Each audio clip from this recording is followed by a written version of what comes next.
একদম ডোনাল্ড ট্রাম্পের মতো দেখতে, চেহারা ফেসিয়াল স্ট্রাকচার বলেন আর হেয়ারস্টাইল বলেন পুরাই মিলে যায় ডোনাল্ড ট্রাম্পের সাথে।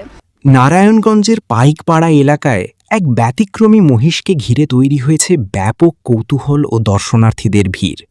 স্থানীয় রাবেয়া অ্যাগ্রো ফার্মে থাকা এই অ্যালবিনো বা গোলাপি মহিষটি তার অদ্ভুত সৌন্দর্য ও ভিন্নধর্মী চেহারার কারণে ইতোমধ্যেই সামাজিক যোগাযোগ মাধ্যমে ভাইরাল হয়েছে। বিশেষ করে মাথা ভর্তি উড়ন্ত চুলের স্টাইল অনেকের কাছেই মনে করিয়ে দিচ্ছে যুক্তরাষ্ট্রের সাবেক প্রেসিডেন্ট ডোনাল্ড ট্রাম্পকে। প্রায় ৩.৫ বছর বয়সী এই মহিষটির ওজন বর্তমানে প্রায় ৭০০ কেজির কাছাকাছি। খামার কর্তৃপক্ষ জানিয়েছে বিক্রির সময় এর ওজন আরও বাড়বে বলে আশা করা হচ্ছে। ইতোমধ্যে ঢাকার এক ক্রেতা মহিষটি বুকিং দিয়েছেন।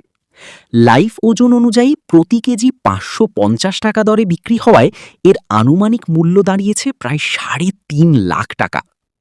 খামারে আসা দর্শনার্থীরা এই ব্যতিক্রমী মহিষটিকে এক নজর দেখতে ভিড় জমাচ্ছেন।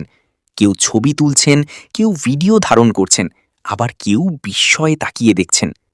অনেকেই বলছেন সাধারণ কালো মহিষের ভিড়ে এমন গোলাপি রঙের মহিষ খুবই বিরল। তার উপর মাথার চুলের স্টাইল, চোখের গঠন এবং সামগ্রিক উপস্থিতি অনেকটাই ডোনাল্ড ট্রাম্পের সঙ্গে মিল রয়েছে। খামার সূত্রে জানা গেছে মহিষটির যত্ন আত্তিতেও রাখা হয়েছে বিশেষ গুরুত্ব।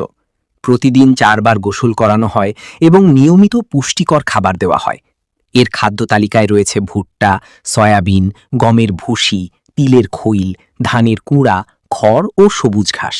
দিনে ২ বার দানাদার খাবার দেওয়া হয়, যা প্রায় ২০ কেজি পর্যন্ত হয়। সব মিলিয়ে অস্বাভাবিক রং, স্টাইলিশ চুল এবং রাজকীয় উপস্থিতির কারণে এই ডোনাল্ড ট্রাম্প খ্যাত মহিষটি এখন এলাকা জুড়ে আলোচনার কেন্দ্রবিন্দুতে পরিণত হয়েছে এবং সামাজিক যোগাযোগ মাধ্যমেও ব্যাপক সাড়া ফেলেছে।